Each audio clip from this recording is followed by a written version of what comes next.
will would be worked in their lives, and that you would comfort them and give them grace, and the kids going back to school, that you would guide them and put a teacher in their lives that would tell them of the love of your Son, Jesus Christ. And in his name we pray these things. Amen. Okay, I don't have the clicker. Yes, I do. I take that back. Okay, I'm going to kind of go zoom real quick through the events that lead us to where we are. Of course, we always start with Palm Sunday, where Jesus makes his triumphal entry on a Sunday. Then that Thursday, they're having their Passover meal. And that evening, he's betrayed and he's arrested. And then from there, he's put on trial before the Sanhedrin. And they send him to Pilate. Pilate condemns him at their encouragement to be crucified, and he is crucified.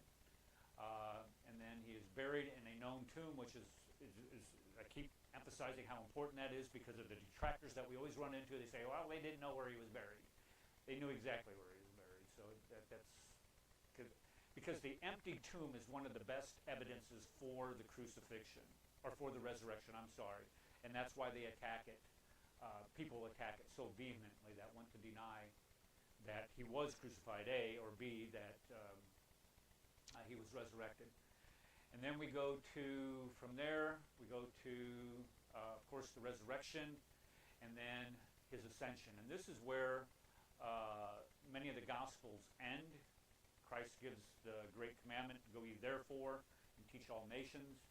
And then we jump into the book of Acts, where Pentecost is the holiday. Penta is 50, is 5, and Pentecost is the 50th day after Passover, that the Jews go to Jerusalem to celebrate, to make a pilgrimage every year.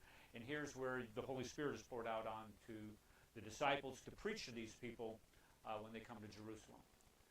Then you have the healing of the lame man at the beautiful gate, which we've talked about, how it was a demonstrable, a verifiable, an observable miracle to validate what Peter and John were teaching. I have lost control. I have lost control. There we go. Okay, so then Peter and John are arrested, and it turns into a kangaroo court. And then also Stephen is martyred. He's the first Christian martyr. Then you have the experience of Philip going to Samaria and preaching to the Samaritans, telling them that they are now included. They have not excluded from the covenant of God. They are now, along with everybody else, is included in the new covenant through Jesus Christ. And then he goes down to Gaza and preaches to the Ethiopian. Conversion of Paul, we discussed that at length, and we all know that it's one of the most significant events in our church history, because Paul, number one, has written over half of the New Testament.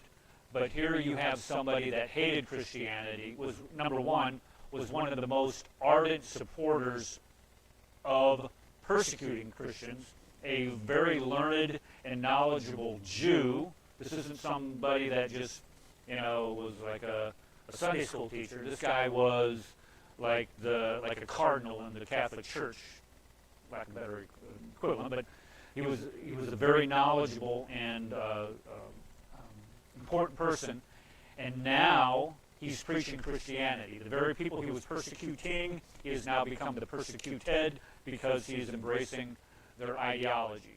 That does not happen. That would be the equivalent of Kamala Harris becoming a Republican.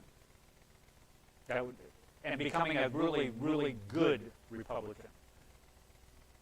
We're not going to make any jokes about it, are we? Oh, okay. Oh yeah. Or you would have the caliph of the caliphate of the leader of Islam converting to Christianity. That's even a better one. Thank you. Yeah, we wouldn't want Kamala in the Republican Party anyway.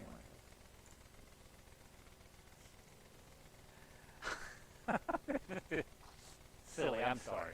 Okay, then we have Peter's vision of clean and unclean animals, doing away with the Leviticus 17 Mosaic laws, been replaced by the new covenant through Christ. Then we have the admittance of the Gentiles into the church, and how this was a big argument amongst amongst the new Christians.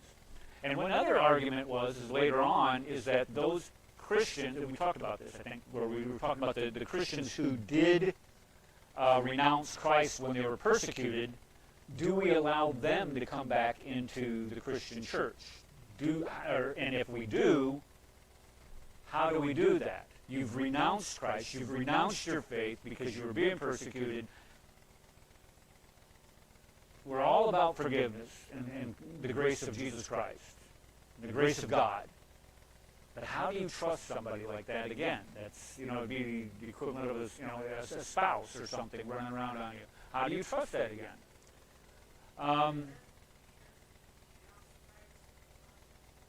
He did, right? You're exactly, yeah. And he has his meeting there with Christ up in Galilee, on the Sea of Galilee. Peter, feed my sheep. Do you love me? Yeah, and he. Let's see here. Okay, Paul and Barnabas, their missionary journeys. They're on the second missionary journey where they didn't get together.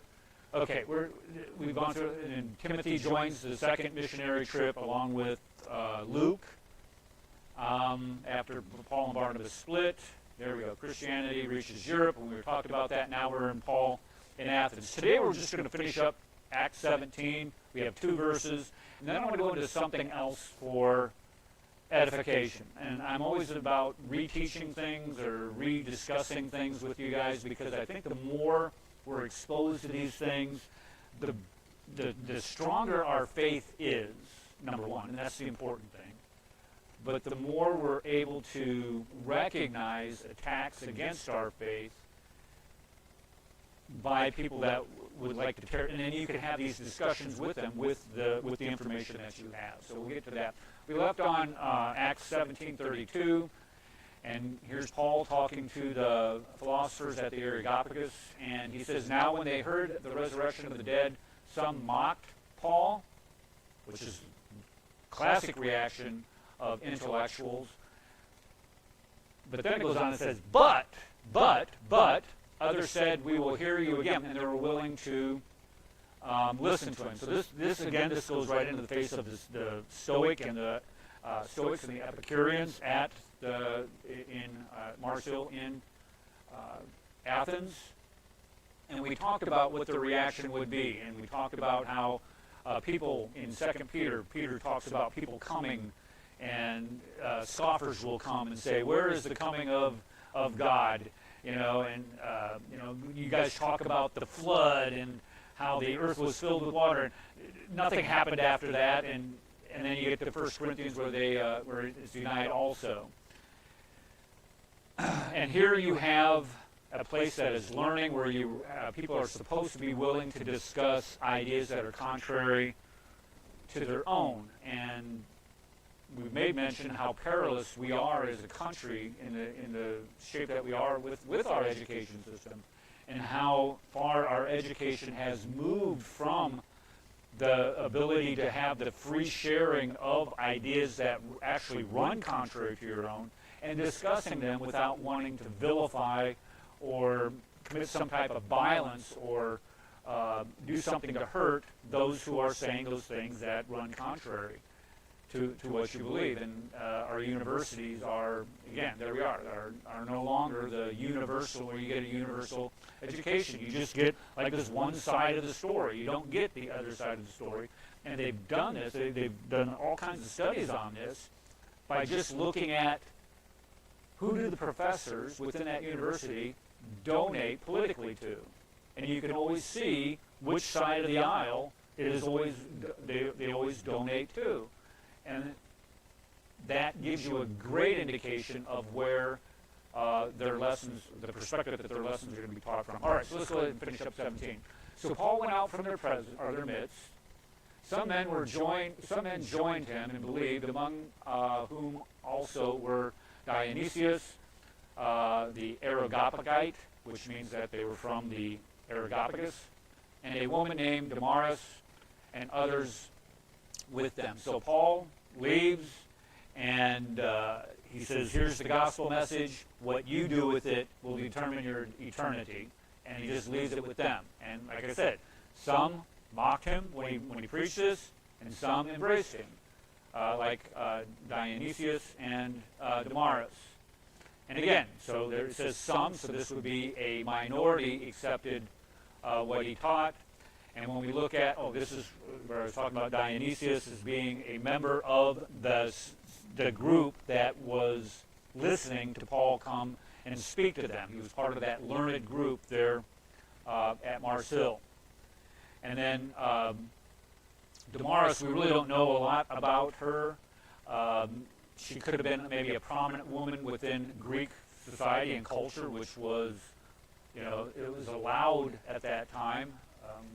Some cultures didn't allow women to say anything at all, didn't give any rights or any recognition to women. And in some cultures, they had equal status as men. Greek culture at this time, or in the Roman Empire, there were some women that did have some ability to exercise their opinions politically, but not a lot. Okay, what was that last thing? And others, and then there's others that are not mentioned by name. So that wraps up Acts 17. We're going to move into Acts 18 when we get through this, which we're going to discuss here. And I've talked about this before, where we start talking about what is the gospel message. What is the gospel message? Which is what? The good news. That's what gospel means. The evangelion. The evangelion. It's the Greek word for good news. So what is the good news? Jesus came and died on the cross for us. So if there's good news, that means there is what? Bad news. Exactly. So the good news is, or the bad news is that we're corrupt, we're evil, inherently born sinful. But the good news is God sent His only Son to make that payment for our sins against Him, so we can have eternal life with Him. That's the good news. And there will be those people out there that, and especially with the crowds that I run in, there will be a group of people out there that want to do everything they can in order to tear down what the Gospels teach. And one of the ways they do this is they say, okay, Jesus died in 33 A.D. Scholarship today says the Gospels were not written down until 80. I think 80 is when a lot of the scholarship today says Mark was written in 80. Luke was written in 82. Or no, Matthew was written in 82. Then you have Luke. And then you have John written like 95 AD all the way up to 112 AD. So they'll date it and push those dates further, and they'll say that if you can push those dates further and further and further and further and further away from the event, that means that you have time for corruption, where the message will be corrupted, and it gives it time for what we call embellishment, where you can just make up stories and add whatever you want to it. So what we're going to do today is we're going to kick that chair out from underneath them with facts, with what we know about the Gospels. So number one, this idea that the Gospels were written in 80 AD and later, which was less than 50 years after the event. And even if they were written that late, you can still trust them when we look at how history is done. When we assert historical facts, we can still trust sources, even though they were not eyewitnesses. But Matthew and John were both eyewitnesses to the event. But even if people are not eyewitnesses, if they're writing 50 years after the fact, we can still trust their testimony about those events, even if it was 50 years after the event. If somebody that fought in Vietnam today wrote a biography about what he or she did in Vietnam, 50 years after the event, more than 50 years now, it's 60 years after the event. Can we trust what they said happened in Vietnam? Can we trust that? Absolutely, as long as it does not contradict other facts within that time frame. For example, they weren't fighting Russia. Well, they weren't fighting Germans in Vietnam. So if they said they were fighting Germans in Vietnam, we know that's not true. They weren't fighting Germans in Vietnam. They weren't fighting people from Hawaii in Vietnam. They were fighting the North Vietnamese in Vietnam. So as long as it's consistent with the historical events that we know are true, we can pretty much trust it. And then we're going to look at the preservation of the original, the autographs. And we say autograph. When we say an autograph, when these letters were written and these Gospels were written at that time, when people wrote letters at that time, they would sign 2 copies, one for themselves and one for the person that they're sending it to. So they would put their autograph on it. And that's why these originals of the Gospels and the epistles are called autographs. And we're going to talk about that because a lot of times we'll say, well, we don't have the originals of any of these Gospels today. And this is true. We do not. We don't have any of the originals. The earliest dated fragment of any of these Gospels is dated to 112 AD, which is 80 years after the crucifixion. That's a long time when you talk about the earliest, even just the fragment. It's called the Ryland fragment. So it's only bigger than a credit card. But here's the important part. What it says in that fragment is what we have today. So it only verifies what we have today. And I'm going to be talking about the earliest complete Bibles that we have during this. And then we have the testimony of authenticity. And this is where we have what we call the early church fathers, or the patristic writings. And also, we're going to look at why, the motivations for making this false claim. And the reason why is because they say this gospel is corrupted is because it contradicts what was taught in the Quran. But I won't focus a lot on that because I know that gets boring. People don't want to hear that. Okay, and these are some of the references. You guys know who J. Warner Wallace is? Ever heard of this guy, Cold Case Christianity guy? Yeah, he's okay. Yeah, he does a lot of great work as far as demonstrating how early the Gospels were written. And then, of course, Gary Habermas, when he talks about the historical Jesus, he's probably the most famous author when it comes to the resurrection. Craig Evans is a professor down at the Dallas Theological Seminary. He's done a lot of work on the manuscripts. Richard Bauckham is a historical writer that he's a very respected author. And then lastly, Dan Wallace, who's the most preeminent Greek New Testament authority in the English-speaking world, if not the world itself. Okay, so how do we know that the Gospels were written early, not this 80 to 95 or 112 shtick? Because they are dated early. And like I said, normally they're dated 50 to 70 years after the cross, but that's not true anymore. This is where scholarship is moving for all kinds of reasons. So when we look at early dating, the first dating here is a known date. And we've talked about this several times. The known destruction of the Jewish temple. Rome was laid siege to for 3 years prior to this.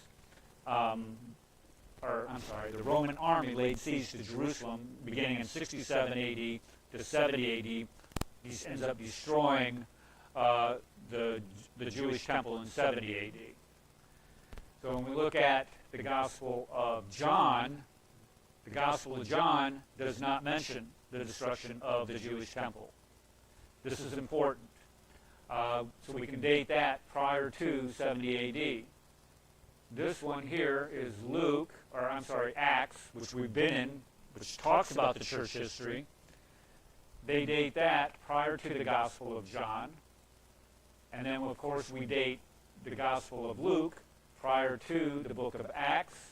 And then we date Matthew and Mark prior to the Gospel of Luke. And we're going to talk about why we do that, how we know that is true.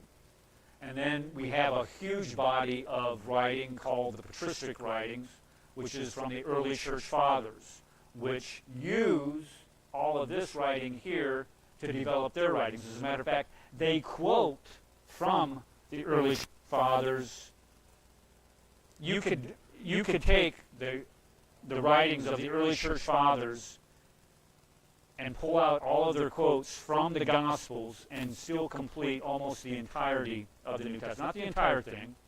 I'm not going to throw any percentages out there, like 90% or whatever. But you can complete all the essential teachings from the Gospels, and you can get those from the writings of the early church fathers. And then you have additional writings that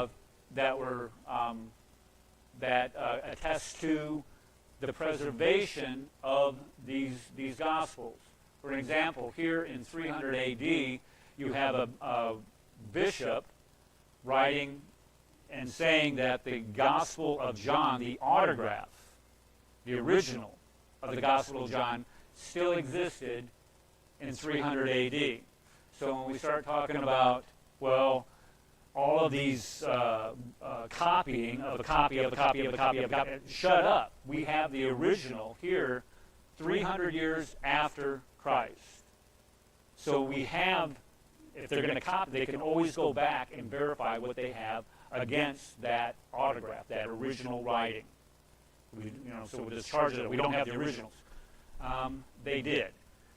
And then prior to that, you have Tertullian, one of the early church fathers, which was a late church father, patristic writing.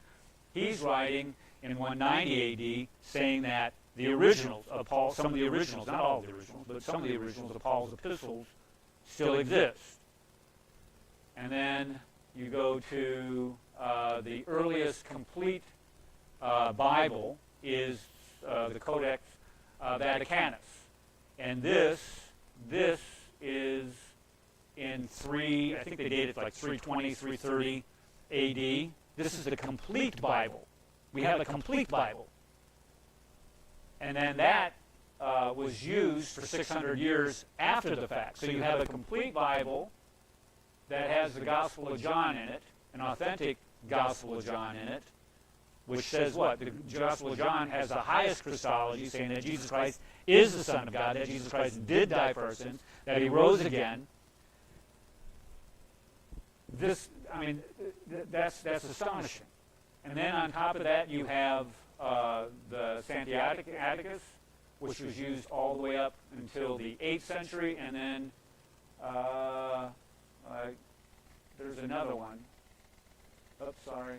There's another one that goes through, I don't know why that's not coming up, but it was the Alexandrinus, and that ends up being written during the 400s, the 5th century sometimes. So we have complete Bibles that were using the autographs, or conceivably could have been using the autographs. But when we look at the date of the autographs, we know that they were written prior to the dates that are taught mostly in our seminaries today. Okay, so how do we know that they were written early? This is the main one that I focus on, is the early destruction of the Jewish temple. We know through using the historical method that the Jewish temple was destroyed in 70 A.D. That is like a hard date. It's just like when we talk about the writing of the epistles of, I think it's 1 Corinthians, where Paul talks about a governor that was in Corinth at the time. Well, we know that governor existed. We know that the governor ruled at that time. Why? Because using the historical method and artifacts that we've uncovered, that we know, we can verify that guy was in power in Corinth, Greece at that time. And the thing about the destruction of the Jewish temple, when we look at the Judaism, think about all of the calamities that the Jewish people have been through. Just think of one off the top of your head. What were some of the biggest hardships that the Jewish people have been through? Yes, Egypt. Their slavery in Egypt. Do we find their enslavement in Egypt in the Bible? Yeah, I mean, that's what the whole book of Exodus, of course we find it. And then we look at some of the holidays, like the Passover. They celebrate their exodus from Egypt. What other calamities do we find in the Old Testament? How about the carrying off of the Jewish people by the Assyrian Empire? and the carrying off the Jewish people to the Babylonian Empire with Nebuchadnezzar. We find all that in the Old Testament. So these calamities that have befallen the Jews, we find all of that in the Bible. So don't you think, just saying, during the lifetime of the apostles, when the Jewish temple is destroyed, in Jerusalem, their capital, God's city, which is mentioned over 2,000 times in the Bible, somebody would have said something? Somebody would have mentioned and said, oh yeah, and then them Romans, they came. Because they talk about the Romans all over the New Testament. I mean, we've been talking about Cornelius, in Acts, we've been talking about Cornelius. Don't you think that they would mention the destruction of the Jewish temple too? Something that's much more relevant to Judaism? Maybe even if they wanted to pile on the Jews, we told you that Jesus was the Messiah, and look what happened to you when you rejected the Messiah. You lost your entire thing. Don't you think that something like that could have been incorporated into that? So when I talk about the destruction of the Jewish temple, not mentioned, and then the detail, of course, it would corroborate Jesus' prediction. That's why they reject it, is because Jesus predicted it in Matthew when he said that all of these stones will not be standing upon them. Okay, no gospel account talked about that, and then no New Testament document mentions it at all. Even the epistles of Paul, even in the history of Acts, especially in the history of Acts, we would think that, or even in the book of Revelation, it's not alluded to directly. Now, some people made the argument that Paul, or not Paul, who's the other guy? John mentions it in the book of Revelation, describes it in the book of Revelation, but that's not entirely true. Okay, we talked about this. The temple was destroyed when it was under assault. And again, the suffering, this idea of suffering is not mentioned at all. And when we look at John 5:2, and I've cited this, I don't know how many times, when we look at John 5:2, John 5:2. What's that? I didn't hear. John 5:2, yeah. It says, now, when somebody writes, if you're writing a letter and it says, now there is here, does that mean that has been destroyed or no longer exists?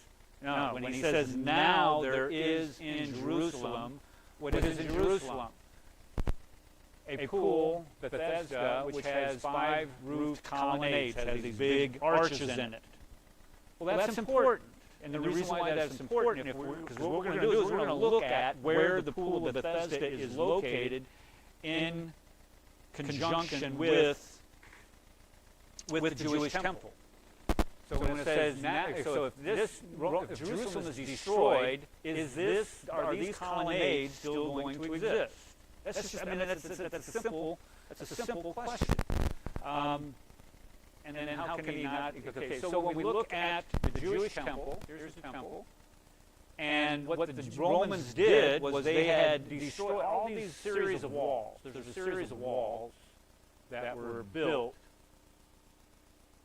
Do I have that? No. Okay, so there's a series of walls that were built around the Temple Mount, and as the Roman army got closer and closer and closer to the Jewish temple, it would destroy those walls and clear out everything and destroy everything that existed in the close proximity to the Jewish temple before they could get to the Jewish temple. If you go to the Jewish temple, if you look, it sits up on this hill that what was the guy's name?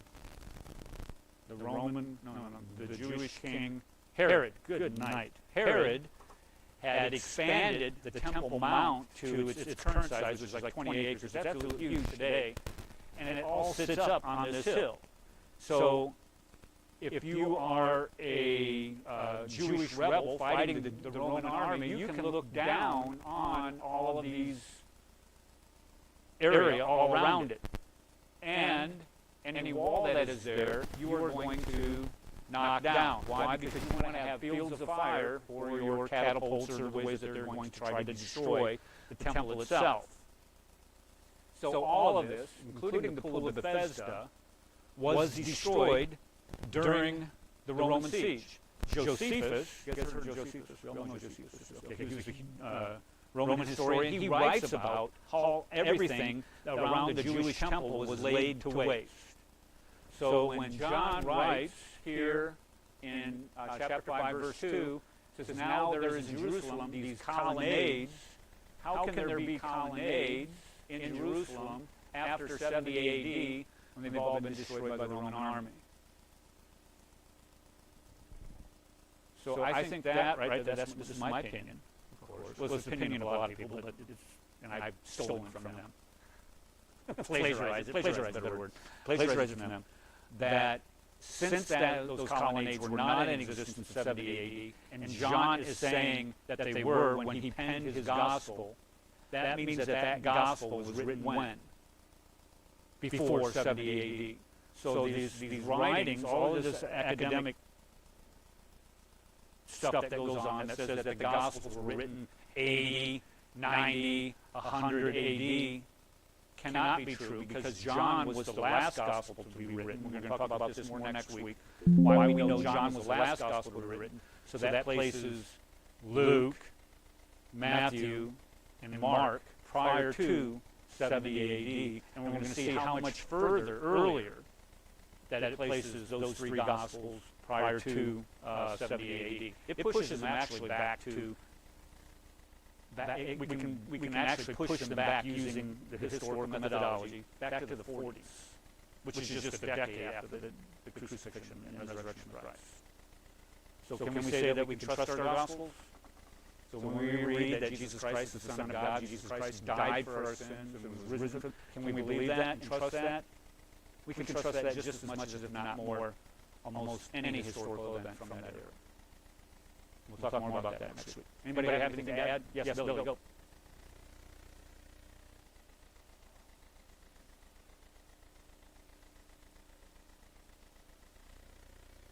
Right, we'll trust in all kinds of things, but if it's the Bible, those biased writers, we can't accept that. Nobody else writes today the biased man. Right, yeah. You're right. Okay, let's go ahead.